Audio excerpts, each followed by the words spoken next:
बुद्ध धर्म ही एकमात्र ऐसा धर्म था जो वैज्ञानिकता की बात करता है, अंधविश्वास की बात नहीं करता है। और उसी बुद्धिस्ट केव पे आकर एक प्रकार का अंधविश्वास यहाँ जागरूक होना कि लोग यहाँ दानव मौजूद है, शायद इस मूर्ति को भी उस वक्त लोग दानव की तरह देखते हो, क्योंकि शायद उनको पता नहीं था। मतलब हम कह सकते हैं कि जो लोग अंधविश्वास को फैलाना चाहते हैं या जो लोग मानते हैं कि लोगों को एक बहकावे में रखना चाहिए, उनके लिए गौतम बुद्ध का जो इतिहास है, उनके लिए जो गुफाएं हैं जहाँ से हमें इतिहास पता चल सकता है, कहीं ना कहीं खतरे की घंटी हो सकती है, क्योंकि वो नहीं चाहते जो लोग हैं वो जागरूक हों। यहाँ पर चमगादड़ों ने भी अपना घर बना लिया है, जैसा कि हमने आपको गुजरात की गुफा में भी दिखाया था कि काफी सारे चमगादड़ जो हैं गुफा में मौजूद थे। नमस्कार, आप देख रहे हैं द जनता लाइव। मैं हूं आपके साथ नलिनी और मेरे साथ मौजूद हैं मेरी सहयोगी रवीना।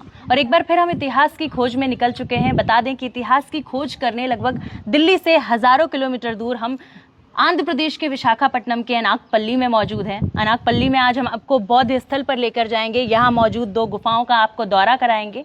पहली गुफा है, शुरुआत करते हैं, लेकिन शुरुआत करने से पहले सबसे पहले जो इसका नाम है बोजनाकोंडा, उसके बारे में बात करते हैं। बोजनाकोंडा नाम अब इसका प्रचलित हो गया है। पहले जो इस गुफा का नाम था बुधुनी कोंडा नाम था, जिसका मतलब होता है बुद्ध की गुफा। वहीं दूसरी गुफा जो है उसका नाम है लिंगाला कोंडा। तो आपको गुफाओं का दौरा कराएंगे, साक्षात आपको इतिहास से रूबरू कराएंगे। मेरे पीछे आप देख सकते हैं पहली गुफा मौजूद है जो कि बोजनी कोंडा है। बेहद खूबसूरत बौद्ध की प्रतिमा यहाँ मौजूद है। अगर बात करें ऊपरी हिस्से की तो बेहद खूबसूरती से पत्थर को काट के यहाँ पे भगवान तथागत गौतम बुद्ध की मूर्ति को तराशा गया है। वो बैठी हुई मुद्रा में है और एक अलग ही स्वरूप देखने को मिल रहा है। बेहद खूबसूरती मूर्ति, क्योंकि पहाड़ी पे ये मौजूद है। अगर आपसे बात करें तो समतल से काफी ऊंचाई पे है, नीचे बाग बगीचे हैं और ऊपर ये केव्स मौजूद हैं। ज्यादा बड़ी नहीं है, छोटी मौजूद है और ये वही केव्स है। हाँ, एक दिलचस्प तथ्य इसके बारे में बताना चाहूंगी कि ये जो गुफा है प्रचलित क्यों है इतनी, क्यों इसको इतना माना जाता है। काफी अटपटा ये है जो मैं आपको बताने जा रही हूँ। ये जो गुफा है बोजनाकोंडा, यहाँ पर ये 1909 में इसको जब अलेक्जेंडर रिम द्वारा पाया गया, खोजा गया, जब ये निकली, लेकिन उसके बाद एक प्रथा यहाँ प्रचलित हुई। मकर संक्रांति जो कि 14 जनवरी को होती है, उसके 2 दिन बाद यहाँ पर इस गांव में एक प्रथा चलती है कि उनको लगता है कि इस गुफा में कोई राक्षस मौजूद है। शुरू से प्रथा चलती हुई आ रही है। वो लोग इस गुफा के पत्थरों को उठाकर इस गुफा पर ही मारते हैं। आप कह सकते हैं कोशिश ये रहती है कि ये जो गुफा है या वो जिसको राक्षस बोलते हैं उसको क्षतिग्रस्त किया जाए, उसको हटाया जाए, उसको मारा जाए। तो बौद्ध स्थल के ही पत्थर उठाकर बौद्ध स्थल को ही जो है क्षतिग्रस्त करने की कोशिश की जाती है। लेकिन 2020 में, अब काफी पुरानी प्रथा है, काफी वक्त से ये खत्म भी हो गई है, लेकिन 2020 में बावजूद इसके कि ये खत्म हो चुकी थी ये प्रथा, प्रशासन को यहाँ तैनाती करनी पड़ी कि इस तरीके की क्षतिग्रस्तता दोबारा ना हो। अगर शुरुआती बात करें तो यहाँ पर बोर्ड भी लगाया गया है कि अगर कोई भी इंसान ऐसा कुछ करता पाया गया जिससे गुफा को क्षतिग्रस्त किया जाए या मूर्तियों को क्षतिग्रस्त किया गया तो उस पर फाइन लगाया जाएगा। वो भी छोटा मोटा फाइन नहीं, 1 लाख रुपए का फाइन लगाने की बात कही गई है। तो इसी से ये साफ हो जाता है कि यहाँ पर जो ये गुफा है कितना आप बोल सकते हैं कि खतरे में है अभी भी, क्योंकि ऐसी प्रथा का प्रचलन होना किसी भी गांव में, किसी भी धर्म में, किसी भी चीज को लेकर, एक ऐसी गुफा जो इतने साल पुरानी है, जो इतिहास हमें दिखाती है भारत का, उसको क्षतिग्रस्त करने की कोशिश की जा रही है। चलिए, ये तो हमने आपको जो इसके प्रचलित जो फैक्ट्स थे वो दिखाने की कोशिश की है। अब पूरी गुफा को हम दिखाएंगे। शुरुआत चलिए तो शुरुआत करते हैं दौरे से। सबसे पहले क्योंकि ये बुद्ध स्थल है तो आमतौर पे लोग चप्पलें उतार के, क्योंकि लोगों के आस्था का केंद्र है, तो लोग चप्पलें उतार कर अंदर आते हैं। बात करें इस गुफा की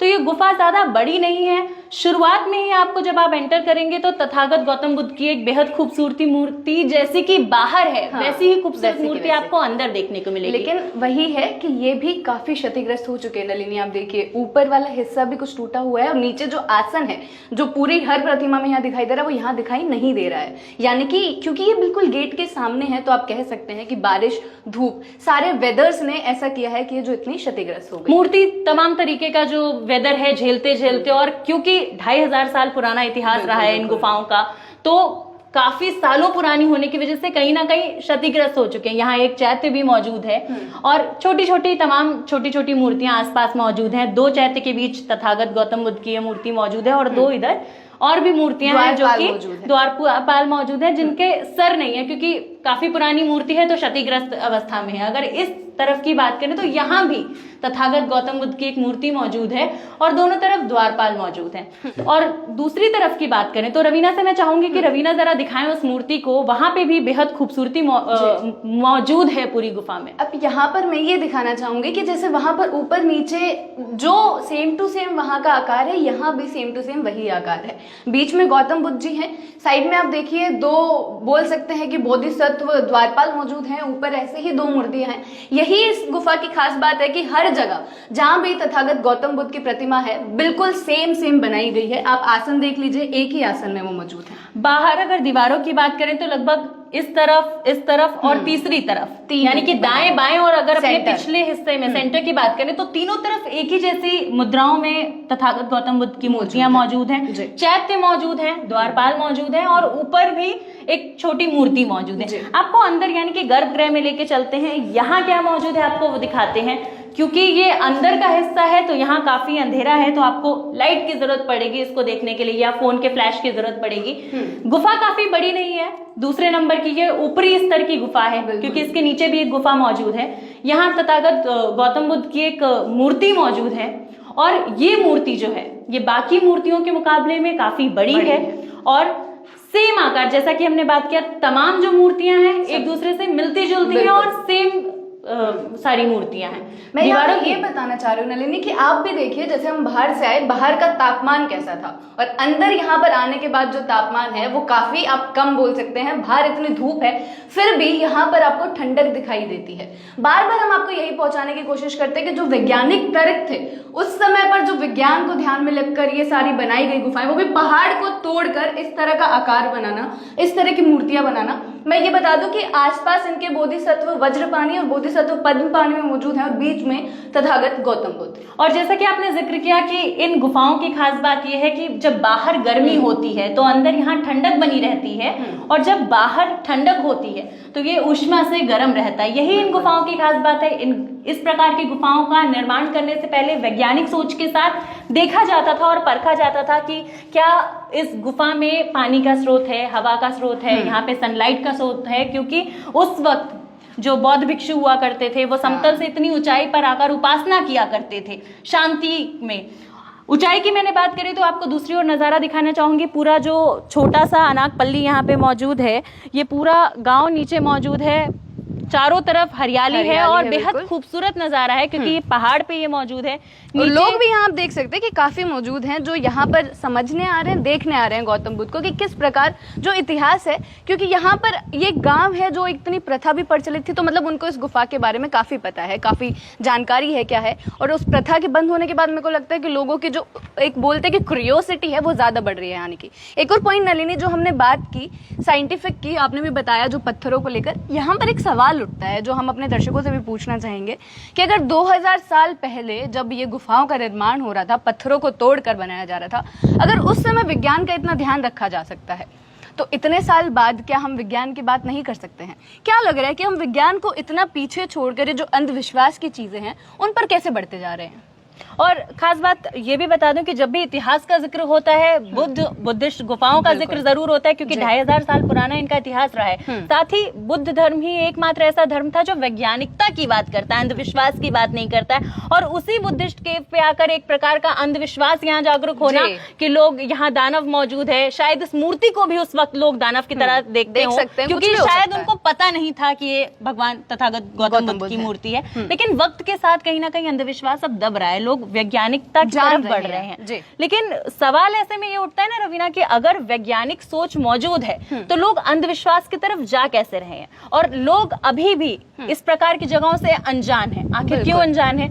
हमने अंधेरी में जब अपने दर्शकों को दिखाया था तो वहां भी एक तरीके की कथा प्रचलित थी जो वहां पे कोंडीवटे केव्स थी कि वहां भूत रहते हैं।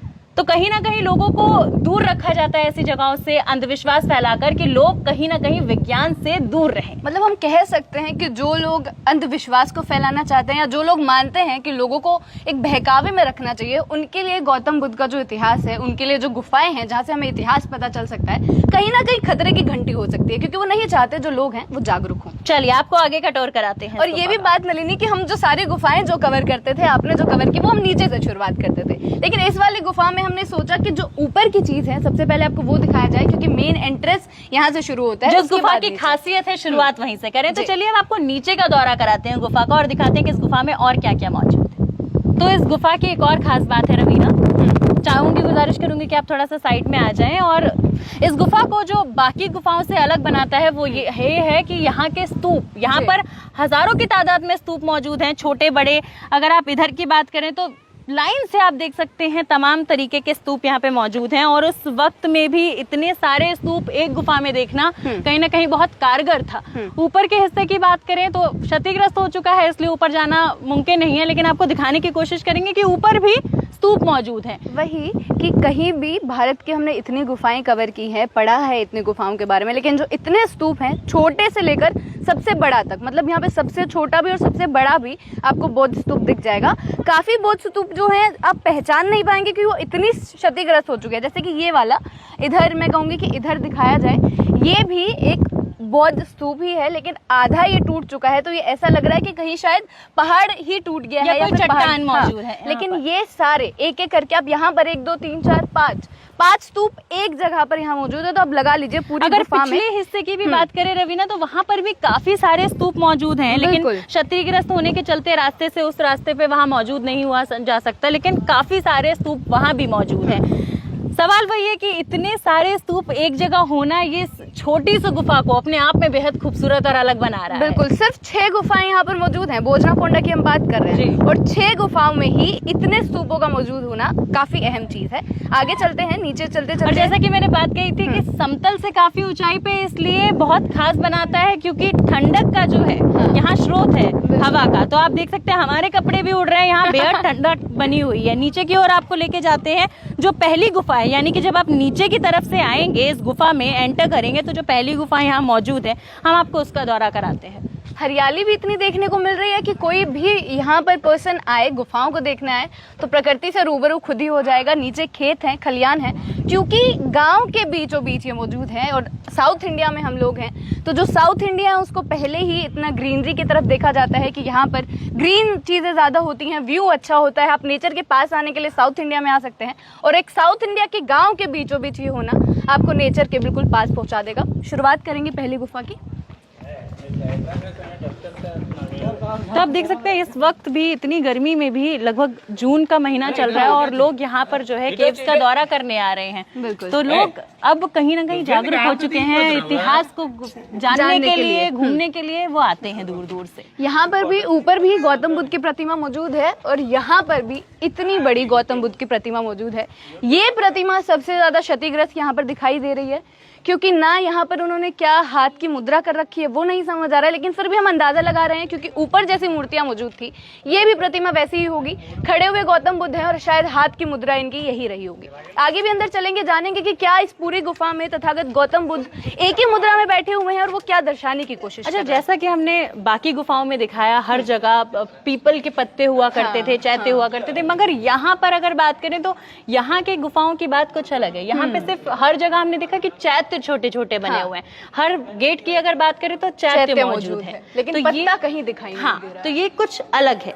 अंदर की ओर आपको लेकर चलते हैं और यहाँ पर हम आ चुके हैं गर्भगृह में। यहाँ पे मुख्य चैत्य जिसे हम कहते हैं वो मौजूद है। और इतना बड़ा ये यहाँ का पहला चैत्य है, क्योंकि बाकी गुफा में 2-3 चैत्य हमें लग जाते हैं, लेकिन यहाँ पर छोटे छोटे चैत्य आपको दिख जाएंगे कि हर प्रतिमा के ऊपर साइड में छोटे छोटे चैत्य मौजूद हैं। लेकिन ये चैत्य ग्रह यहाँ का इकलौता चैत्य ग्रह हमें दिखाई दे रहा है, और ये पहला इतना बड़ा चैत्य यहाँ पर मौजूद है। और लोगों को, दर्शकों को बता दें कि चैत्य वही जगह है जहाँ पर बौद्ध भिक्षु की, जो मुख्य बौद्ध भिक्षु हुआ करते थे, उनके अवशेष, उनकी अस्थियों को संरक्षित करके रखा जाता था। आपको दौरा कराते हैं इस गुफा का। इस गुफा में सिर्फ ये एक चैत्य मौजूद है, साथ ही ढेर सारे पिलर्स हैं और एक पुरानी तरीके का कंस्ट्रक्शन, जैसा कि साउथ इंडिया में आमतौर पर देखा जाता है, वैसा कंस्ट्रक्शन यहाँ पर मौजूद है। काफी अंधेरा है। पिछले हिस्से की अगर बात करें तो बिना रोशनी के वहां पर नहीं देखा जा सकता। और तमाम जो केव्स है इसमें, अच्छा खास बात यह कि यहाँ क्योंकि ये इतनी पुरानी है, आप देख सकते हैं चमगादड़ भी मौजूद हैं, और जब लाइट पड़ रही है तो चमगादड़ की आवाज़ जो है आप देख सकते हैं। यहाँ पर पूरे हिस्से में जो है चमगादड़ मौजूद हैं। क्योंकि इतनी पुरानी गुफाएं हैं, बाहर इतनी गर्मी है, अंदर ठंडी का स्रोत है, तो यहाँ पर चमगादड़ों ने भी अपना घर बना लिया है। जैसा कि हमने आपको गुजरात की गुफा में भी दिखाया था कि काफी सारे चमगादड़ जो हैं गुफा में मौजूद थे। दूसरी तरफ की अगर बात करें, पूरी गुफा में सिर्फ एक मुख्य चैत्य मौजूद है और पूरी गुफा में सिर्फ पिलर्स हैं यहाँ पर चारों तरफ, बाकी और कोई खास बात नहीं है इसमें। पिलर्स एक और की अगर बात है, करें, एक और खास बात है जो मैंने नोटिस किया, आप भी जी। आइए आपको दिखाती हूँ। ये जो स्तंभ जो मौजूद हैं उनमें भी प्रतिमाएं मौजूद हैं। आप देख सकते हैं कि दोनों तरफ जो स्तंभ हैं, चैत्य के दोनों तरफ ही गौतम बुद्ध की प्रतिमाएं मौजूद हैं, लेकिन एक तरफ आप साफ देख सकते हैं, इसलिए समझ आ रहा है। यहाँ पर आपको समझ नहीं आएगा क्योंकि ये वाली जो प्रतिमा है काफी क्षतिग्रस्त हो चुकी है, तो ये भी इस गुफा की एक खास बात है। अब आगे भी लेकर चलेंगे। यहाँ पर यही आप काफी देख सकते हैं कि जो पूरा चैत्य ग्रह है वो ज्यादा बड़ा नहीं है। आराम से यहाँ पर आप बैठकर मेडिटेशन या कुछ भी हो आराम से कर भी सकते हो, और आवाज भी आप यहाँ पर देखिए ज्यादा नहीं गूंज रही है। साथ ही 16 पिलर्स मौजूद हैं और जिस तरीके से इसका बनावट है, ये कह सकते हैं कि ऊपरी इमारत, क्योंकि 2 मंजिला इमारत है, इसके ऊपर भी एक गुफा है जिसका हमने आपको पहले ही टूर करा दिया है, तो ऊपरी इमारत को कहीं ना कहीं नीचे से संरक्षित रखने के लिए पूरी तौर से ये 16 पिलर्स को यहाँ पर बनाया गया है। बाहर की ओर चलते हैं, आपको और गुफा का दौरा कराते हैं। तो आइए आपको इसी प्रांगण में मौजूद और जगहें दिखाते हैं। तो आपको लेकर चलते हैं गुफा के ऊपरी हिस्से में जहाँ पर सीढ़ियाँ जा रही हैं। वही बताना चाहूंगी कि उस तरफ जाने के लिए बेशक ज्यादा सीढ़ियां नहीं थी, लेकिन उस तरफ से इस तरफ आने के लिए भी आपको काफी सीढ़ियां चढ़कर ही ऊपर आना पड़ेगा। सीढ़ियां दोनों तरफ मौजूद हैं और गुफाएं भी दोनों तरफ। वहां पर 2 मंजिला गुफा है और ये मैं आपको बता दूं कि सबसे ऊपरी हिस्से पर आप आ जाते हैं। सामने ही दिखाना चाहूंगी, सीढ़ियां चढ़ते ही जो आपको नज़ारा दिखाई देगा वो ये दिखाई देगा। अगर आप लोग नहीं पहचान पा रहे तो मैं आपको बता दूं, ये गुफा की खासियत यही थी कि इसमें इतने सारे बौद्ध स्तूप मौजूद हैं और ये भी सबसे बड़ा बौद्ध स्तूप है जो इस गुफा में अब तक का सबसे बड़ा बौद्ध स्तूप जो हमने देखा है लाइव। लेकिन फिर भी ये भी आप ऊपर से देखिए, पहचान में इसलिए नहीं आ रहा है क्योंकि सबसे ऊपर है, इसको कुछ कवर नहीं कर रहा है, कोई चीजें नहीं है, क्षतिग्रस्त इतना हो चुका है, लेकिन साइड में ईंटें मौजूद हैं और ऊपर से बिल्कुल टूट चुका है, लेकिन फिर भी दिखाई दे रहा है कि इतना बड़ा ये बौद्ध स्तूप इस गुफा में मौजूद है। अवशेष देखकर ये अंदाजा लगाया जा सकता है कि एक बौद्ध स्तूप है। अगर दूसरी ओर की बात करें तो पूरा जो गांव है यहाँ पर दिखता है नीचे, और जहाँ खूबसूरत लग रहा है नलिनी, मतलब एक ऊपर आकर इतना प्यारा नजारा देखना, सामने इतिहास हमारा है और उसके सामने हमारी प्रकृति। दूसरी ओर अगर बात करें तो छोटे छोटे गांव हर तरफ मौजूद हैं, खेत हैं, खलियान हैं और सिर्फ हरियाली है पहाड़ों के बीच। एक और चीज गौर फरमाने वाली है जो नीचे से नहीं दिख रही थी कि यहाँ पर अगर पिछले हिस्से भी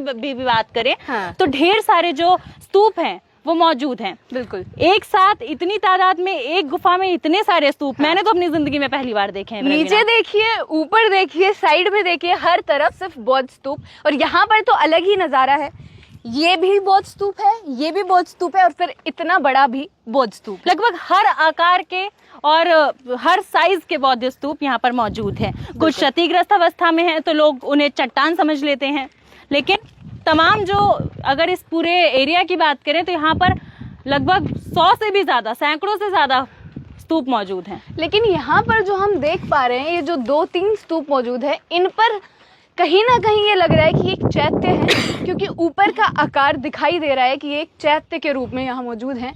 1, 2, 3 चैत्य यहाँ पर हैं, जहाँ पर ऊपर उनकी जो थे बौद्ध भिक्षु, उनकी अस्थियाँ रखी गई होंगी।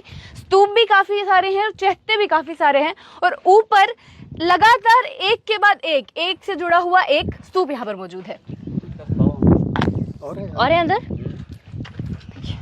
तो चलिए एक आखिरी दौरे के साथ आपको दिखा देते हैं कि यहाँ कितने सारे स्तूप मौजूद हैं।